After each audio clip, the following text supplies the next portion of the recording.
درود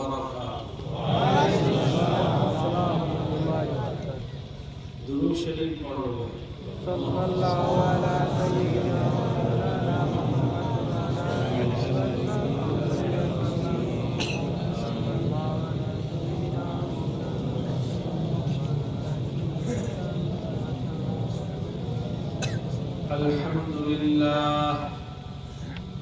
الحمد لله نحمده ونستعينه ونستغفره ونؤمن به ونتوكل عليه ونعوذ بالله من شرور أنفسنا ومن سيئات أعمالنا من يهده الله فلا مضل له ومن يضلله فلا هادي له ونشهد أن لا إله إلا الله وحده لا شريك له ونشهد أن سيدنا ونبينا وشفيعنا وسندنا ومولانا محمدا عبده ورسوله صلى الله تعالى عليه وعلى آله وصحبه وبارك وسلم أما بعد أعوذ بالله من الشيطان الرجيم بسم الله الرحمن الرحيم يا بني إنها إن تك مثقال حبة من خردل فتكن في صخرة أو في السماوات أو في الأرض يأت بها الله إن الله لطيف خبير يا بني أقم الصلاة وأمر بالمعروف وانه عن المنكر واصبر على ما أصابك إن ذلك من عزم الأمور صدق الله مولانا العظيم. حضرات علماء کرام، معزز حاضرین اور نوجوان ساتھیوں، اردو سمجھتے ہو؟ میری باتوں کو سمجھنے کی کوشش کرو گے انشاءاللہ؟ دوستوں اور ساتھیوں، آج میں بول رہا ہوں، آپ سن رہے ہیں، لیکن عنقریب ایک ایسا دن آنے والا ہے کہ جس دن ہماری آنکھیں ہوں گی مگر وہ دیکھیں گی نہیں، زبان ہوگی مگر بولے گی نہیں، ہاتھ اور پیر ہوں گے مگر کام نہیں کریں گے، انسان کے جسم سے جان نکال لی جائے گی اور انسان کو موت کے گھاٹ اتار دیا جائے گا۔ ایسا دن آنے والا ہے میرے دوستو، کوئی طاقتور ہو یا کمزور ہو، مالدار ہو یا غریب ہو، عام آدمی ہو یا پریزیڈنٹ ہو، ہر ایک کو ایک دن موت کا مزہ چکھنا پڑے، نہ کوئی بچا ہے نہ کوئی بچے۔ دوستوں اور ساتھیوں، اللہ رب العزت نے ہم میں سے ہر ایک کے لیے دو ٹھکانے بنائے۔ انسان مر کے جائے گا کہاں؟ بعض لوگ کہتے ہیں انسان مر گیا ختم ہو گیا، بعض لوگ کہتے ہیں انسان مرے گا تو پھر کسی اور روح میں دنیا میں آئے گا، مگر اسلام کیا کہتا ہے؟ اسلام کہتا ہے جو مر گیا وہ ایک دوسری دنیا میں منتقل ہو گیا، ختم نہیں ہوا، دوسری دنیا میں گیا۔ انسان کہتے ہیں جسم اور روح دونوں کے مجموعے کو انسان کہتے ہیں. روح جسم میں ہے تو ہم اور آپ انسان ہیں، اور موت کے وقت روح جسم سے نکلتی ہے تو موت اس باڈی کو آتی ہے، روح کو نہیں آتی.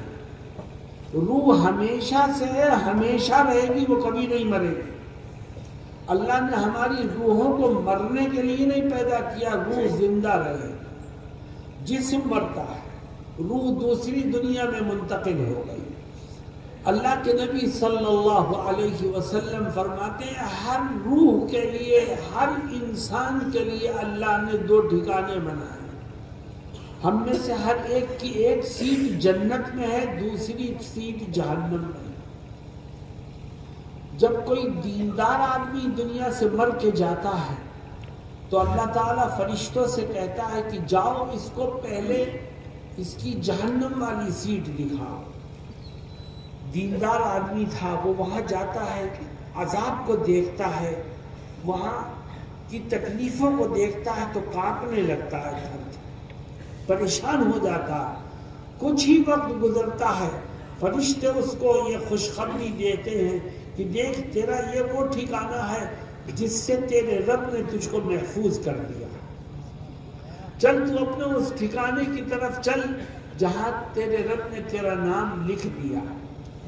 پھر وہ اسے جنت کی طرف لے جاتے ہیں.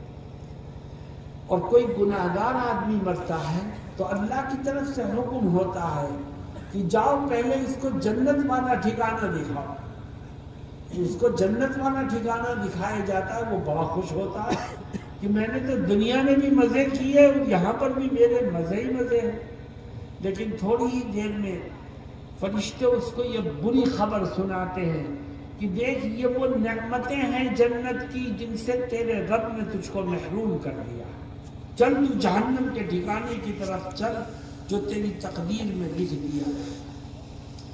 میرے دوستوں اور ساتھیوں، ہم میں سے ہر ایک کی 2 سیٹیں ہیں، ایک جنت میں بھی ہے اور ایک جہنم میں بھی ہے.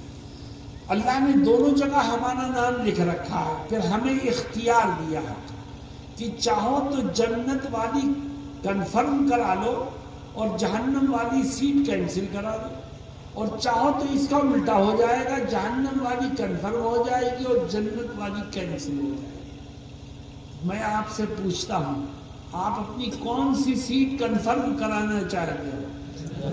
زور سے بولو، تمہارا خدا سن رہا ہے. اور کون سی سیٹ کینسل کرانا چاہتے ہو؟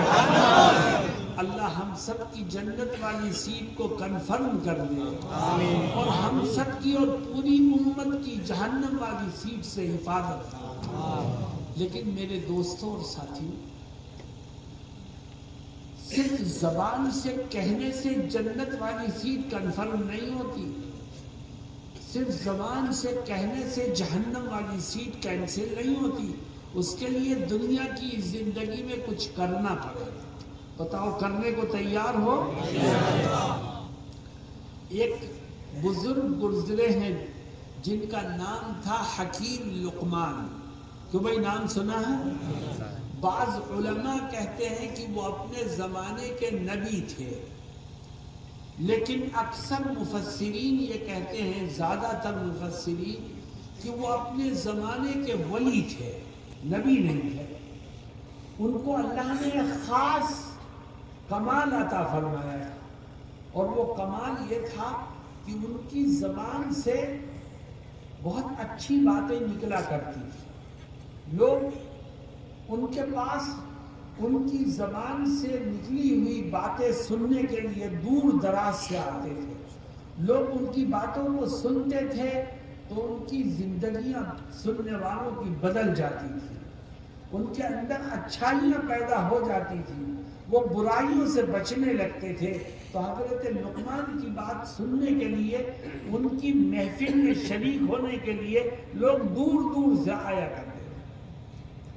حضرت لقمان کی وفات کا، موت کا وقت آیا